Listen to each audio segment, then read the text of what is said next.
1010 நாட்களுக்கு மேல உங்க மண்ணுக்காக போராடிட்டு இருக்கீங்க.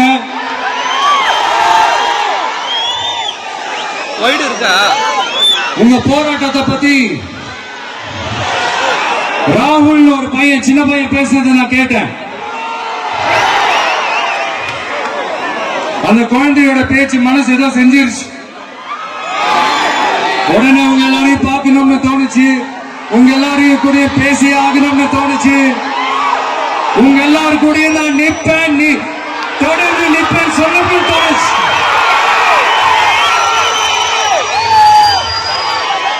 ஒவ்வொரு வீட்டுக்கும் ரொம்ப முக்கியமானவங்க அந்த வீட்டில் இருக்கிற பெரியவங்க தான். அதே மாதிரிதான் நம்ம நாட்டுக்கு ரொம்ப முக்கியமானவங்க உங்களை மாதிரி விவசாயிங்க தான். அதனால உங்களை மாதிரி விவசாயிகளோட காலடி மண்ணை தொட்டு கும்பிட்டுதான் என்னோட பயணத்தை தொடங்கணும்னு ஒரு முடிவோட தான் இருந்தேன். அதுக்கு சரியான இடம் இதுதான் எனக்கு தோணுச்சு.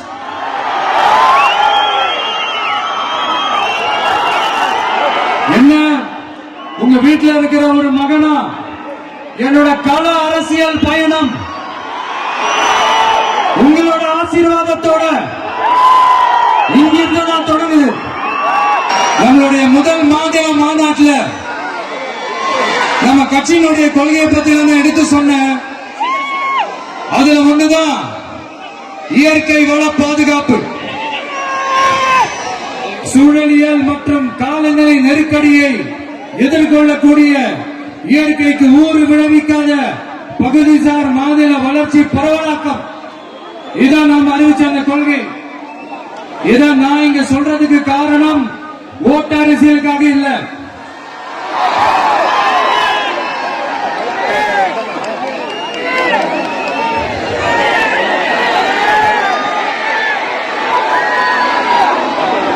இன்னொரு தீர்மானம் அதே மாநில மாநாட்டில் நான் சொன்னேன். அது விவசாய நிலங்கள் பாதுகாப்பு கொள்கை தீர்மானம். அதுல காஞ்சிபுரம் மாவட்டம் பரந்தூரில்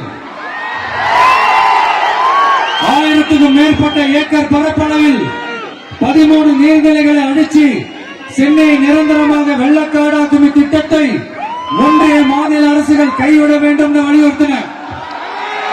அது மட்டுமில்லாம இந்த மண்ணுக்காகவும் மக்களுக்காகவும் நம்ம விவசாயிகள் பாதிக்கிற இந்த திட்டத்துக்கு எதிராக சட்ட போராட்டம் நடத்தவும் தயங்க மாட்டோம்னு சொல்லியிருந்தோம். அதை இங்க உங்க முன்னாடி ரொம்ப ஸ்ட்ராங்கா வலியுறுத்துறேன். இந்த பிரச்சனையில நான் உங்களோட உறுதி அளிப்பேன். இன்னொரு முக்கியமான விஷயம், நம்மள ஆண்டுகிட்டு இருக்கிற ஒன்றிய அரசுக்கும் மாநில அரசுக்கும் நான் சொல்லணும்னு நினைக்கிறேன். நான் இங்க வளர்ச்சிக்கு எதிரானவெல்லாம் கிடையாது. ஏர்போர்ட்ல வரக்கூடாதுன்னு நான் சொல்லல, இந்த இடத்துல வரக்கூடாதுன்னு நான் சொல்றேன். இல்ல நான் சொல்லல, இவன் வளர்ச்சிக்கு எதிரானவன் அப்படி இப்படின்னு சொல்லி ஒரு கதையை கட்டி ஆரம்பிச்சிருவாங்க. நமக்கு அதை பத்தி எல்லாம் கவலை இல்லை. மெய்ங்க எல்லாத்துக்கும் மேல இன்னைக்கு இந்த பூமியில வாழ்ற எல்லா உயிரினங்களோட இருப்பையும் புவி வெப்பமயமாதல் பயமுறுத்திட்டு இருக்கு. அதனுடைய ரிசல்ட் தான் ஒவ்வொரு வருஷமும் இந்த மழை காலத்துல வெள்ளத்துல சென்னை சிட்டி எப்படி தத்தளிச்சுக்கிட்டு இருக்கிறத நம்ம பாக்குறோம். இப்ப ரீசன்ட் டைம்ல எடுத்த ஒரு அறிவியல் ஆய்வுல இப்படி ஒவ்வொரு வருஷம் சென்னையில வர ஃபிளட்டுக்கு காரணமே இங்க இந்த சுற்று வட்டார பகுதியில் இருக்கிற சதுப்பு நிலங்களை நீர்நிலைகளை அழிச்சது தான் சொல்லுது. இப்படி ஒரு சூழல் இருக்கும்போது 90% ஆஃப் விவசாய நிலங்கள் 90% ஆஃப் நீர்நிலைகளை அழிச்சு இங்க இந்த பரந்தூர் விமான நிலையத்தை கொண்டு வரணும்னு எடுக்கிற அந்த முடிவை எந்த அரசா இருந்தாலும் அது மக்கள் விரோத அரசா தான் இருக்க முடியும்.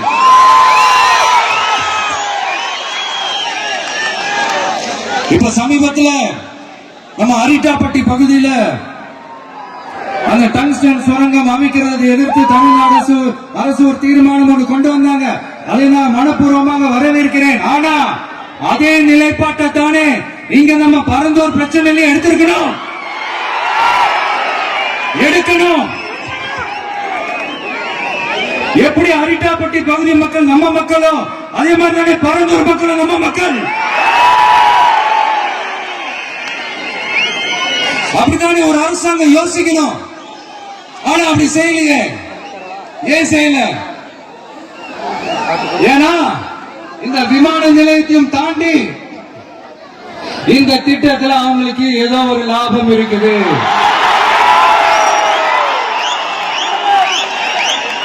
அதை நம்ம மக்கள் தெளிவா புரிஞ்சு வச்சிருக்கிறாங்க. நம்மளுடைய ஆட்சியாளர்களுக்கு ஒரு சில கேள்விகள். நீங்க எதிர்கட்சியா இருக்கும் போது 8 வழிச்சாலையை எதிர்த்தீங்க, அந்த காட்டுப்பள்ளி துறைமுகத்தை எடுத்தீங்க. அதே தானே இங்கேயும் அதே நிலைப்பாடு தானே இங்கே எடுக்கணும். எதிர்கட்சியா இருக்கும் போது விவசாயிகளுக்கு ஆதரவு, ஆளுங்கட்சியா இருக்கும் போது விவசாயிகளுக்கு எதிர்ப்பா? எனக்கு புரியலையே.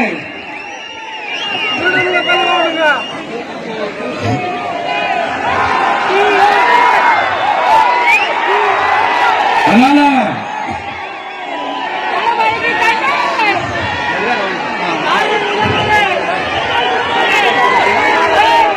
இனிமேலும் சொல்றேன்,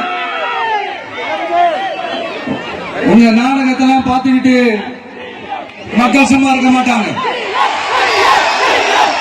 நீங்க உங்களோட வசதிக்காக அவங்களோட நிக்கிறதும் அவங்களோட நிக்காம இருக்கிறதும், நாடகம் ஆடுறதும் நாடகம் ஆடாம இருக்கிறதும், அது சரி. நம்புற மாதிரியே நாடகம் ஆடுறதுலதான் நீங்க கில்லாடிகளாச்சு. அதையும் மீறி நம்ம விவசாயிங்க உங்க போராட்டத்துக்கு எதிராக போராடினாங்கன்னா பிரச்சனை தான். அதனால இனிமேல் உங்க நாடகத்தை பார்த்துக்கிட்டு மக்கள் சும்மா இருக்க மாட்டாங்க. உங்களோட இந்த விமான நிலையத்துக்காக நீங்க ஆய்வு செஞ்ச இடத்தை மறு ஆய்வு செய்யணும்னு ஒன்றிய அரசுக்கும் மாநில அரசுக்கும் நான் கேட்டுக்கிறேன். விவசாய நிலங்கள் இல்லாத இந்த பாதிப்புகள் குறைவா இருக்கிற இடங்களா பார்த்து உங்களுடைய விமான நிலையத்தை கொண்டு வாங்க. வளர்ச்சிதான் மக்களின் முன்னேற்றம். ஆனா அந்த வளர்ச்சின்ற பேர்ல நடக்கிற அழிவு மக்களை ரொம்பவே பாதிக்கும்.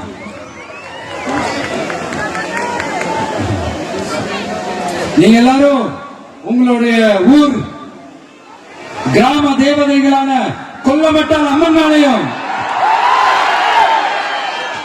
நெல்லை அம்மன் ஆலயம் ரொம்பவே நம்பிக்கை வச்சிருக்கீங்கன்றது எனக்கு தெரிஞ்சது. அந்த நம்பிக்கையை இழந்தாதீங்க. உங்களுக்காகவும் உங்க ஊருக்காகவும் இனி உங்க வீட்டு பிள்ளையான நானும் தமிழக வெற்றி கழகத்தோட தோழர்களும் சட்டத்துக்கு முற்பட்டு எல்லா வழிகளிலும் உங்களோட உறுதி அளிப்பேன். உங்களோட ஊருக்குள்ள ஏகனாபுரம் ஊருக்குள்ள வந்து அந்த திடல்ல உங்க எல்லாரையும் மீட் பண்ணணும்னு நினைச்சேன். ஆனா எனக்கு பர்மிஷன் கிடைக்கல. இங்கதான் பர்மிஷன் கொடுத்தாங்க. நான் ஏன் ஊருக்குள்ள வரணும் தடைன்னு எனக்கு தெரியல. இப்படிதான் கொஞ்ச நாளைக்கு முன்னாடி நம்ம புள்ளிங்க ஒரு நோட்டீஸ் கொடுத்ததுக்கு தடை விதிச்சாங்க. ஒரு துண்டு சீட்டு நம்ம பிள்ளைங்க கொடுத்ததுக்கு. அது ஏன்னு எனக்கு புரியல. அதனால கான்பிடண்டா இருங்க, நல்லதே நடக்கும், வெற்றி நிச்சயம். மீண்டும் சந்திக்கும் வரை நன்றி, வணக்கம். போராட்டத்தை பத்தி ராகுல் ஒரு பையன், சின்ன பையன் பேசுனதை நான் கேட்டேன். நிப்பேன், நீ தொடர்ந்து நிப்பேன் சொல்லுங்கள்.